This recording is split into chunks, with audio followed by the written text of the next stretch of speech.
BMP TV Professional Update. Walgani ndo mtazamaji wa BMP TV Online, mara tena tunazidi kukuletea update nono kabisa ambazo tunazidi kufahamisha hali halisi ambayo inazidi kuendelea katika nchi ya Jamhuri ya Kidemokrasia ya Kongo pamoja na dunia nzima kwa ujumla. Na mimi ni Mr. Orange, usisahau hii ni BMP TV Online na huu ni muktasari wa habari. Wazalendo wa Sud Kivu wajitokeza kuhusu uwepo wa Joseph Kabila mjini Bukavu. Kinshasa,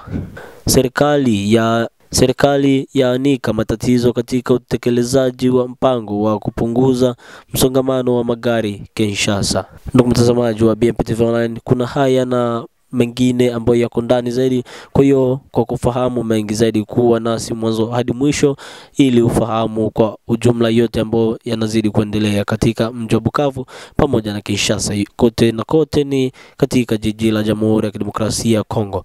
Na hii ni BMP TV Online, subscribe, like pia na comment, na hivyo utakometisha zaidi. Mimi ni Mr. Orange. Habari kamili. Bukavu ni kwa mshtuo mkubwa na hali ya sintofahamu ndipo sisi wazalendo wa mkoa wa Kivu Kusini tunapopokea taarifa kuhusu kuwepo kwa aliyekuwa rais wa Jamhuri ya Kidemokrasia ya Kongo Bwana Joseph Kabila Kabange katika ardhi ya mkoa wetu Bukavu.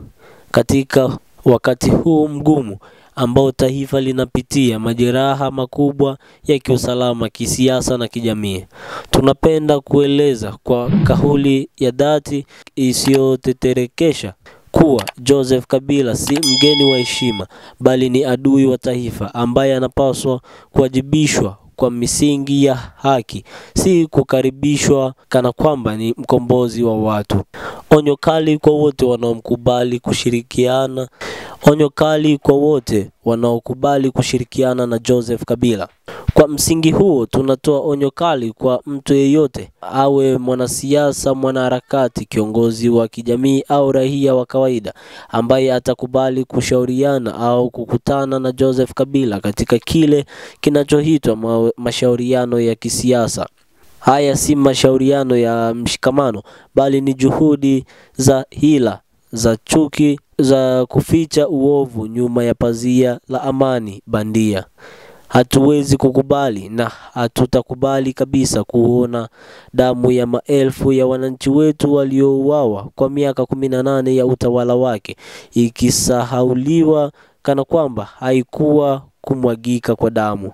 Ndugu mtazamaji wa BMP TV Online, kwa pale tu ambako alitoa kauli rais wa zamani ambaye ni Joseph Kabila Kabange, alitoa kauli ya kwamba anataka kukutana na jamii ya Bukavu pamoja na Goma, na kwamba aweze kukutanisha mkutano mkubwa wa mashauriano ambayo akitaka kusikia lalamiko zao na kutaka kuambia kuwa yeye amekuja ni kwa nia ya kutaka kuweka amani katika mji wa Goma pamoja na Bukavu. Lakini pia wazalendo hawakumkalia kimya na wakaamua kumtumia barua kama na hii ya kuweka onyo kali tena kwa jamii kwa ujumla, kuwa yeyote yule ambaye tutakaye mshuhudia na kumsikia kuwa anashirikiana naye pia atakuwa kwenye huo mkondo, na hivyo hawataki kabisa kukubaliana naye hata kidogo kwa kile ambacho anazidi kuja nacho, na kuongea kuwa anakuja ni kwa njia ya kutaka kuleta suluhu.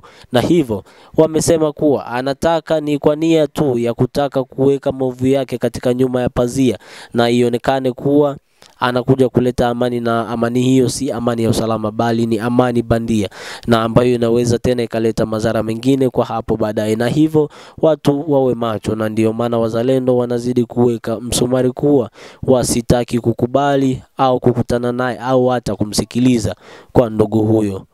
Wanawakumbusha watu wote kwamba haya ni maneno yao wa wenyewe wazalendo kwenye barua yao, na nukuu: tunawakumbusha wote, ni nani anayeweza kusahau miaka 18 ya utawala wa Joseph Kabila iliyojaa mateso, uporaji na udhalilishaji wa raia wa kawaida bila hata chembe ya maendeleo ya maana?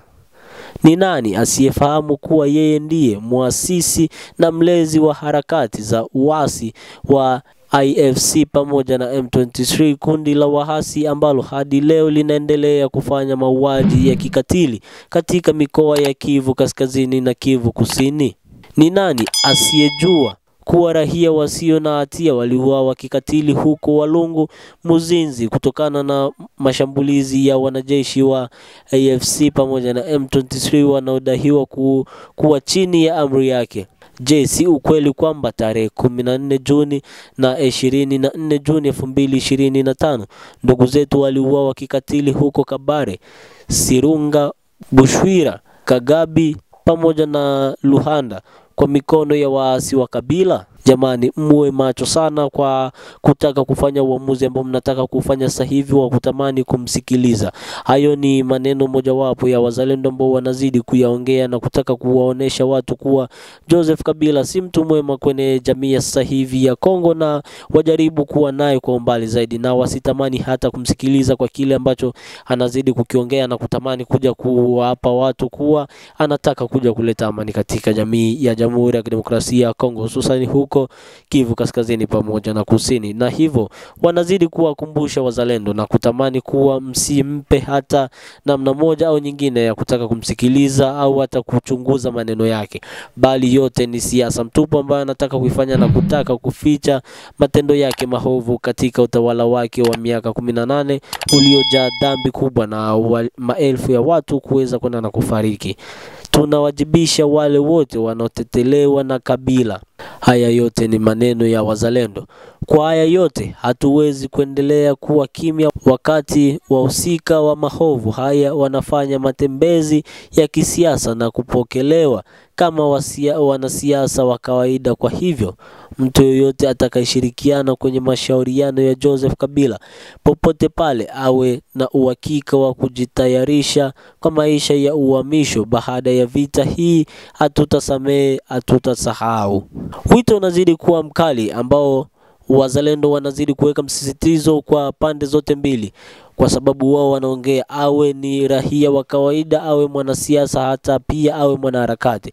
Lakini tu ukibainika kuwa wewe pia unamwekea Joseph Kabila mkono na kutaka kumsikiliza au na kutaka kumuunga kwa yale yote ambayo anazidi kuyafanya na kuongea kuwa anataka kuleta amani, basi hivyo nyie wote mtaingia kwenye mkumbo huo na kamwe hamwezi mkasamehewa.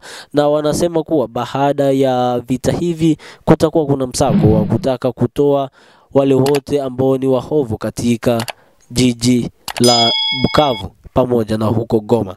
Wito kwa wananchi wote wa Sud Kivu na Kongo kwa ujumla. Wito wetu uko wazi.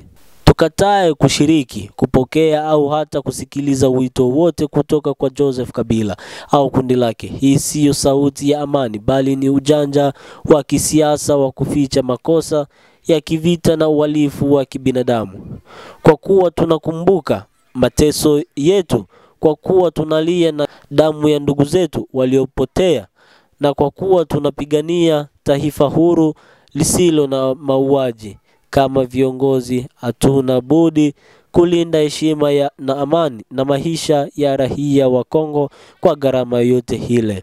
Na huo ndio mwisho wa barua hiyo ya wazalendo ambao wanazidi kuongea kwa uchungu zaidi na majonzi makubwa, wakijilia kwa raia wao na kutaka kuonesha kuwa wasitamani hata kujaribu kujipa mawazo au fikra ya kutamani kumsikiliza ambaye halikuwa ni rais wa zamani Joseph Kabila, na hivyo waweze kuwa chonjo sana hata pia kwenye maneno yake, kwa sababu huyo ni mwanasiasa na ana maneno ya kushawishi vile vile. Kwa hiyo wajaribu kana mbali sana, na pale tu ambako wanasikia maneno yake wajaribu kukumbuka miaka 18 ambayo alikuwa akitawala yeye, na ni machafuko gani ambayo aliweza kwenda na kuyafanya kupitia ndugu wao huko Jamhuri ya Kidemokrasia ya Kongo, wengi walioteketea kupitia mikono yake mwenyewe. Na mpaka sasa hivi ameacha virusi vikubwa ambaye ni AFC pamoja na M23, na ambao sasa hivi bado wanazidi kuchanganya kabisa katika nchi ya Jamhuri ya Kidemokrasia ya Kongo. Kwa hiyo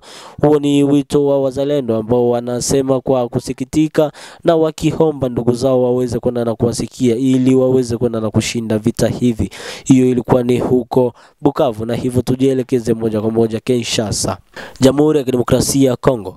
Katika jitihada za serikali ya Jamhuri ya Kidemokrasia ya Kongo kupambana na tatizo sugu la msongamano mkubwa wa magari jijini Kinshasa, hali ambayo imekuwa ikikwamisha shughuli nyingi za kijamii na kiuchumi, kiasi cha dola za Marekani 350,000 kimetolewa kwa ajili ya utekelezaji wa mpango wa muda mfupi wa siku 30. Mpango huo ulikuwa na lengo mahususi la kufanikisha urahisishaji wa mtiririko wa magari barabarani katika mji huo mkuu unaokuwa kwa kasi.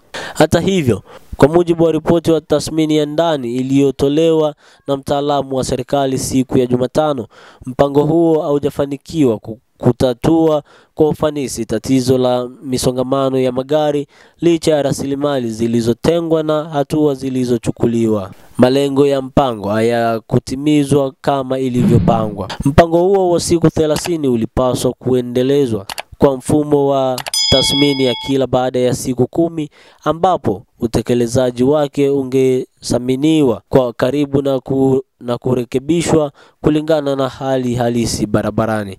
Malengo ya mpango yalihusisha kuimarisha usimamizi wa madereva na magari kwa msaada wa askari wa usalama barabarani, kuondoa vizuizi visivyo vya lazima barabarani, kuruhusu usafiri wa mizigo, magari ya mizigo mikubwa kwa uhuru zaidi katika muda maalum, kurekebisha mtiririko wa magari kwa kutumia data za vichunguzi vya trafiki. Lakini licha ya mipango hiyo, ripoti hiyo inaeleza kuwa hakukuwa na ufuatiliaji wa kutosha na wala hakukuwa na mabadiliko ya kihalisia katika mtiririko wa magari, hali iliyozua maswali mengi miongoni mwa wananchi wa Kinshasa waliokuwa na matarajio makubwa ya mabadiliko.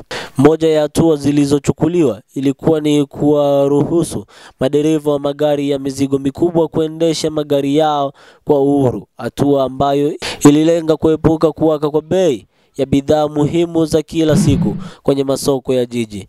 Kutokana na ucheleweshaji wa bidhaa bandarini na katika magala ya usambazaji, licha ya nia njema ya hatua hii, ripoti hiyo inaeleza kuwa haikuambatana na usimamizi wa karibu na trafiki, hali iliyochangia ongezeko la msongamano wa magari maeneo mbalimbali ya jiji badala ya kupunguza hali hiyo. Kauli ya mtaalamu wa serikali akinukuliwa na shirika la habari la taifa ACP, mtaalamu huyo wa serikali ameeleza kuwa licha ya mpango huo kuwa wa matumaini na kuwa na muundo wa kitaalamu wa thamani au kuwa na mkakati madhubuti wa utekelezaji wa hatua kwa hatua, wala au kuwa na usimamizi wa kweli wa madereva na magari waliokusudia kupunguzwa kasi yao au kuelekezwa njia mbadala. Amesisitiza kuwa kwa kiwango chochote cha mafanikio kinachotarajiwa katika miji mikuu ya Afrika kama Kinshasa, nidhamu ya utekelezaji, ushirikiano baina ya taasisi za serikali na uwazi wa matumizi ya fedha za umma ni nguzo ya msingi. Bila hayo, fedha kama hizi haziwezi kutoka matokeo yanayoonekana kwa wananchi. Wito wa serikali. Ripoti hiyo imehitimisha kwa kuitaka serikali kufanyia mapito upya sera ya usafiri na mipango ya miji ili kuhakikisha zinajibu kwa ufanisi mahitaji ya wakazi wa Kinshasa. Kuimarisha uwajibikaji wa matumizi ya fedha za umma hasa katika miradi ya muda mfupi inayolenga kuboresha maisha ya kila siku ya raia. Kuweka mfumo endelevu wa tathmini ya hatari za sera za trafiki ili kuepusha kurudia makosa kama haya. Wito kwa wananchi. Wananchi wa Kinshasa wanahimizwa kuwa watulivu, kuendelea kuwa na subira, lakini pia kuendelea kuhoji uwajibikaji wa viongozi wao kwa njia ya amani ya kidemokrasia. Na huu ndo mwisho wa habari, ndugu mtazamaji wa BMP TV. Ni hit says the Mr. Orange. Tunazidi kuwakilisha vyema kabisa TikTok, Instagram pamoja na Facebook, hata pia WhatsApp. BMP TV tupo, tunazidi kutamba kwa kule. Nenda ka follow page zetu ili uweze kuwa kwanza kila wakati kupata update zetu nono kabisa. Na hivyo hata pia huku YouTube subscribe, like pia no comment, na hivyo tutakomentisha zaidi. Hata pia ukishare kwa watu wengine ili tuweze kupata taarifa kwa ujumla na kwa pamoja kwa sisi wote. Mimi ni Mr. Orange, hii ni BMP TV. Asante.